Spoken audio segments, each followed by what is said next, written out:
नमस्कार मित्रांनो महाराष्ट्र शासन यांच्या मार्फत महाराष्ट्र लोकसेवा आयोग यांच्यामध्ये गट अ गट ब पदाची कायमस्वरूपी पदभरती करण्यात जाणार आहे. त्यासाठी उमेदवाराचं वय 18 ते 38 वर्षापर्यंत तुम्ही अप्लाय करायचा आहे. त्यासाठी मित्रांनो 56,000 पासून ते 1,77,500 दरम्यान तुम्हाला पगार सुद्धा दिला जाणार आहे. त्या व्यतिरिक्त महाराष्ट्र शासनाचे इतर अलावा सुद्धा तुम्हाला असणार. त्यासाठी उमेदवारांनी 20 जानेवारी 2026 पर्यंत तुम्ही ऑनलाईन पद्धतीने अर्ज करणं आवश्यक असणार आहे. त्यासाठी पात्रता असणाऱ्या कोणत्याही शाखेची पदवी असल्यास तुम्ही या ठिकाणी अप्लाय करू शकता. त्यासाठी मित्रांनो या व्हिडिओमध्ये आपण संपूर्ण जी जाहिरात आहे त्याची माहिती घेणार आहोत. तर व्हिडिओ नक्की शेवटपर्यंत पहा. व्हिडिओला लाईक करा, शेअर करा, कमेंट करा. असेच नोंदपा चॅनेलला सबस्क्राईब करून बेल नक्की दाबा. आज चढा सुरू करूया. ओके, ते मित्रांनो महाराष्ट्र शासन यांच्या मार्फत महाराष्ट्र लोकसेवा आयोग यांच्या मार्फत या ठिकाणी एक नवीन जाहिरात प्रसिद्ध करण्यात आली आहे. यामध्ये मित्रांनो महाराष्ट्र नागरिक सेवा राजपत्रित गट अ गट ब संयुक्त पूर्व परीक्षा 2026 ची या ठिकाणी जाहिरात प्रसिद्ध करण्यात आलेली आहे. त्यासाठी मित्रांनो महाराष्ट्र शासनाने विविध विभागांतर्गत या ठिकाणी 87 पदांसाठी तुम्हाला पदभरती असणार आहेत.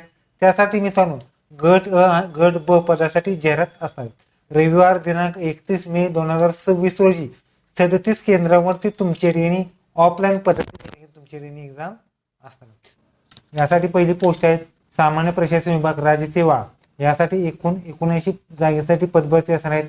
दुसरी पोस्ट आहे महसूल वन विभाग, यासाठी महाराष्ट्र पशुवैद्यकीय सेवा, यासाठी 8 जागा. अशा मित्रांनो 27 जागेसाठी तुम्हाला गट अ ब ची जाहिरात असणार आहे. त्यासाठी ऑनलाईन ॲप्लिकेशन 31 डिसेंबर 2025 पासून ते 20 जानेवारी 2026 पर्यंत तुम्ही अप्लाय करायचं आहे. त्याचबरोबर ऑनलाईन पद्धतीने परीक्षा शुल्क भरण्याची दिनांक 20 जानेवारी 2026 पर्यंत असणार आहे. स्टेट बँक चलनाद्वारे असणार आहे 22 जानेवारी 26 पर्यंत असणार आहे. त्याचबरोबर चलनाद्वारे शुल्क अंतिम असणार आहे 23 जानेवारी 2026. बँकेच्या कार्यान्वयीमध्ये तुम्ही फी या ठिकाणी भरायची आहे.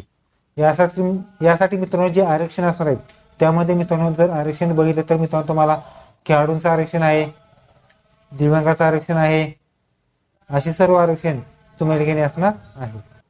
यासाठी पात्रता असणारे मित्र तुम्हाला भारतीय नागरिकत्व असणं आवश्यक राहणार आहे. वयोमर्यादा असणार मित्र वयोमर्यादा जर बघितलं तर मित्रांनो उद्योग अधिकारी गट ब व अधिकारी पशुवैद्यकीय गट ब वगैरे इतर सर्व पदांसाठी दिनांक 1 एप्रिल 2026 रोजी वेळ कॅल्क्युलेट केले जाणार आहे. दुसरी पोस्ट उद्योग गट ब आणि वैद्यकीय अधिकाऱ्यासाठी 20 जानेवारी 2026 रोजी वय कॅल्क्युलेट केलं जाणार आहे. त्याचबरोबर सदस्याचे उपजिल्हाधिकारी यांना मित्रांनो जे वयोमर्यादा असणार आहेत 1 एप्रिल 2026 रोजी 18 ते 19 वर्षे असणार आहेत. ओपनचं वय 38 वर्षे असणार आहेत. आणि कोणतीही कास्ट असल्यास तर तुम्हाला 63 वर्ष तुम्ही अप्लाय करायचं आहे. खेळाडूसाठी 63 आणि मागासवर्गीयासाठी 63 वर्ष तुम्ही अप्लाय केले आहे. त्यासाठी मित्रांनो शैक्षणिक अर्हता असणाऱ्या राज्यसेवा परीक्षासाठी यासाठी जर बघितलं तर सहाय्यक संचालनालय महाराष्ट्र राज्य लेखासाठी मित्रांनो तुम्हाला गट अ असणार आहे. त्यासाठी संविधानिक विद्यापीठाची डिग्री लागणार आहे. त्या उद्योगसाठी मित्रांनो तुम्हाला इंजिनिअरिंग डिग्री सुद्धा लागणार आहे.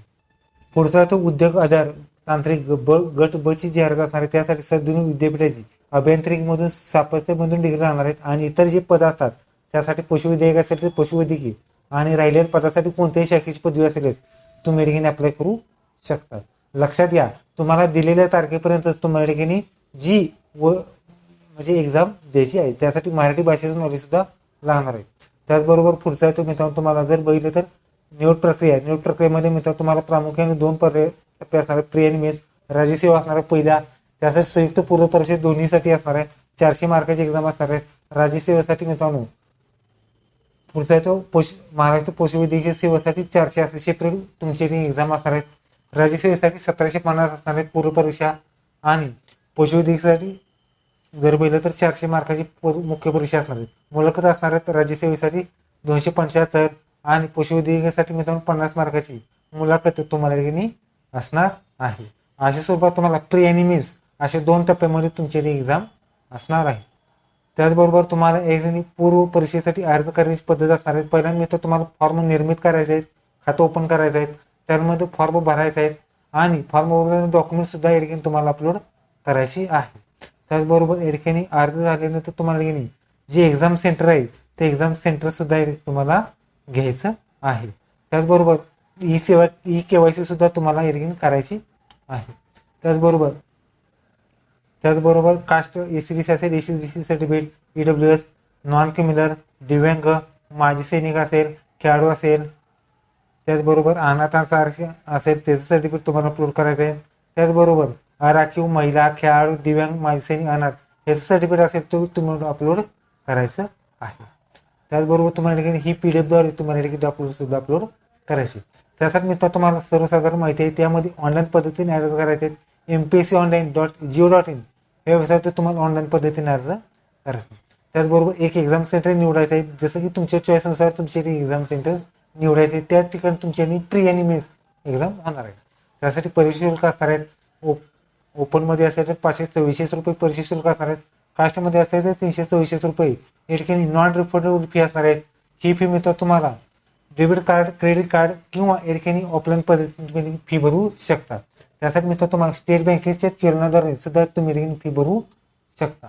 त्यासाठी मित्र तुम्हाला ऑनलाईन पद्धतीने तुम्ही फॉर्म भरायचा. त्यासाठी UPI पद्धतीने तुमच्याकडे कोणतीही फी या ठिकाणी सुविधा नसणार आहे. त्याचबरोबर तुमची या ठिकाणी जी प्री पास झाल्यानंतर तुमची मुख्य परीक्षा असणार आहेत, जशी की प्री पासच्या क्वालिफिकेशन आणि मार्काद्वारे तुमच्याकडे मेन्सचा फॉर्म तुम्हाला भरायचा आहे. त्याचबरोबर परीक्षेचे हॉल तिकीट्स या ठिकाणी जर बघितलं तर मित्रांनो MPSCच्या वेबसाईटद्वारेच तुम्हाला परीक्षेचे हॉल तिकीट सुद्धा मिळणार आहे.